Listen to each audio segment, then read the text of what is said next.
বাইরে ঝিরিঝিরি বৃষ্টি হচ্ছে, এখন সন্ধ্যাবেলা। আর দুপুর থেকেই হচ্ছে বৃষ্টিটা।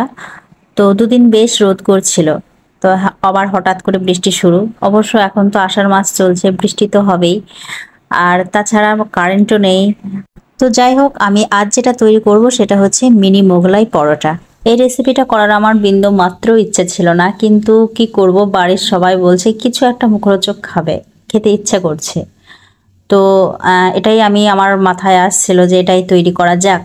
তো আমি 4টে মতো ডিম নিয়েছি, আর যে মশলাগুলো নিচ্ছি সেটা হচ্ছে পেঁয়াজ কুচি, লঙ্কা কুচি, সামান্য আদা কুচি, ধনেপাতা কুচি, স্বাদ মতো নুন, লঙ্কা গুঁড়ো, জিরে গুঁড়ো, চাট মশলা, গরম মশলা।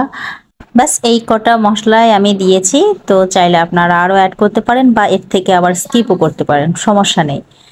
তো এই সমস্ত মশলা দিয়ে ভালো করে বেশ বিট করতে হবে, ভালো করে গুলে নিতে হবে।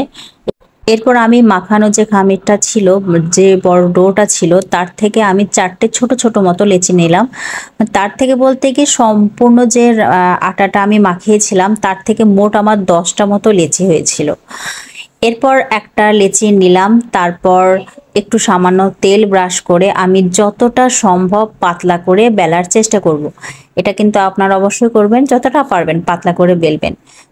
এরপর মাঝ বরাবর আপনি ডিমের গোলাটা দেবেন।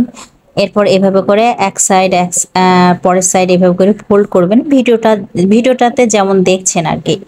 তো একটা কথা বলে রাখি, আমি কিন্তু যে মশলা নিয়েছি বা আমার আটার যে পরিমাণটা ছিল সেই তুলনায় কিন্তু আমার ডিমটা একটু বেশিই হয়ে গেছে। আপনারা এখানটায় 2টো ডিম বা 3টে ডিম দিলে দিতে পারেন। আমার কিন্তু ডিমের পরিমাণটা একটু বেশি হয়ে গেছে, তাই লিকুইড ভাবটাও একটু বেশি হয়ে গেছে। একটু সাবধানের সঙ্গে করতে হবে, সমস্যা নেই, একটু একটু বার হয়ে যাচ্ছিল, তারপরেও কোনো সমস্যা হচ্ছিল না। তো এভাবে করে আমি বাকি সবগুলো তৈরি করে নিচ্ছি। আর প্রত্যেকটা ভাজে হালকা করে একটু চিপে চিপে দেবেন, যাতে করে ডিমের গোলাটা বার না হয়ে যায়। আর যে দিকটা ভাজ করা হচ্ছে সেদিকটা কিন্তু তেলের ঠিক উল্টো দিকে দেবেন, মানে প্লেন দিকটা উপরে থাকবে আর ভাজ দিকটা নিচে থাকবে। তো এভাবে করে ভেজে নিতে হবে। আর 10 মিনিট, মানে 8 থেকে 10 মিনিট তো আমি একদম লো আঁচে রেখেছিলাম, কোনোভাবেই নাড়াচাড়া করিনি। তাহলে কি একদম সুন্দর সেট হয়ে যাবে আর ভিতর থেকে ডিমটা খুব সুন্দর সিদ্ধ হবে। তো এভাবে করে আমি 2 পিঠ সেঁকে নিচ্ছি। আর একটা কথা বলে রাখি, এই যে একটা কালো কালো ভাব, একটা এই যে আলোর একটা সমস্যা হচ্ছে, এটা যেহেতু কালকে যখন ভিডিওটা করছিলাম তখন কিন্তু কারেন্ট ছিল না আমাদের গ্রামে, কোনো একটা সমস্যার জন্য হবে হয়তো, যান্ত্রিক। তো এই আমার মোবাইলের ফ্ল্যাশ লাইট চালিয়েই আমি করেছি, আর এমার্জেন্সি লাইটটা একদম আমার উনানের অপোজিটে, তাই খুবই সমস্যা হচ্ছিল। আর যদি আপনাদের সমস্যা হয়ে থাকে আমার ভিডিওটা দেখতে গিয়ে, তো দুঃখিত আমি।